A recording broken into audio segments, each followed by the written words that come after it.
ஆமாண்ணே, லோடு காலைல 4 மணிக்கெலாம் வந்துடும். 5 மணிக்கெலாம் வேலையை ஸ்டார்ட் பண்ணணும். அப்போ தானே சீக்கிரம் முடிக்க முடியும். நீங்கள் வேலையை ஸ்டார்ட் பண்ணுறங்க. ஆ இந்தாங்க. காலையில் சீக்கிரமாகவே போகணுமாங்க? ஆமாம் சரஸ், நாளைக்கு 4 ஷிஃப்ட் பார்க்க வேண்டியிருக்கு. ஏகப்பட்ட வேலை இருக்குது. முதல் வேலையை இந்த நமச்சி பையன்கிட்ட சொல்லிட்டு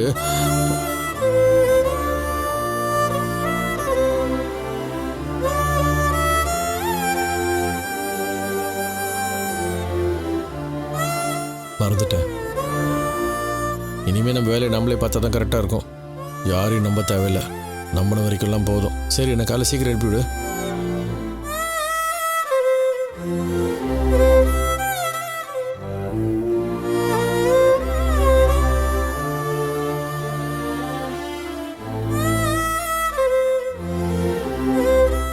என்ன யோசிக்கிறீங்க? தொழிலாளிகளுக்கெல்லாம் வேலை கொடுக்க முடியாமல் போயிடுமோன்னு ரொம்ப கஷ்டமாக இருந்துச்சு. நல்ல வேலை, நீ ஒரு நல்ல ஐடியாவை சொன்னால் அது எல்லாருமே ஒத்துக்கிட்டாங்க. உனக்கு தான் தேங்க்ஸ் சொல்லணும். எனக்கு எதுக்கு தமிழ் தேங்க்ஸ் சொல்கிறீங்க? நம்ம கம்பெனிக்காக தானே பண்ணுறோம்.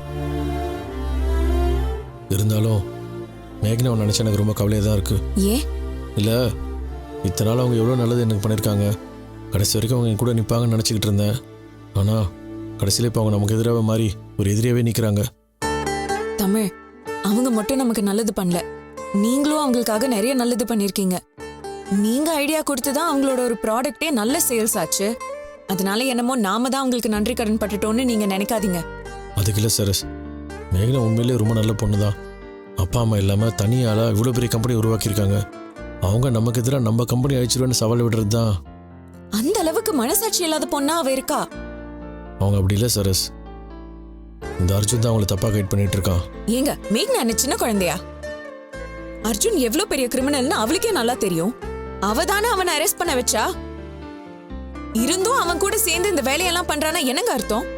மேக்னா கேரக்டரும் அப்படிதான் இருக்கு. என்னதான் இருந்தாலும் என்னால் தான் அவங்க அப்படி ஆயிட்டாங்கன்னு எனக்குள்ள ஒரு குற்ற உணர்வு இருந்துட்டு தான் இருக்கு. தமிழ், திடீர்னு யாருமே இப்படியெல்லாம் மாற மாட்டாங்கங்க. அவ நல்ல குணத்தை மட்டும்தான் நம்ம இத்தனை நாளா பார்த்திருக்கோம். இப்பதான் உண்மையிலேயே அவ யாருன்னு தெரியுது. ஆனா எனக்கு தெரிஞ்சு இதோட அவ நிறுத்த போறதில்ல. நம்மள பழி வாங்கறதுக்கு நமக்கோ இல்ல நம்ம கம்பெனிக்கோ ஏதாவது ஒரு தொல்லை கொடுத்துட்டே தான் இருக்க போறா. இந்த அர்ஜுனும் கூட இருக்கான்ல, 2 பேரும் இனிமே இதே தான் வேலையா இருக்க போறாங்க. இவங்கள சமாளிக்கிறதே நமக்கு பெரிய வேலையா இருக்க போகுது. பரவாயில்ல, என்ன ஆனாலும் பாத்துக்கலாம். நீங்க நம்ம கம்பெனியை டெவலப் பண்றதுல மட்டும் கவனத்தை செலுத்துங்க.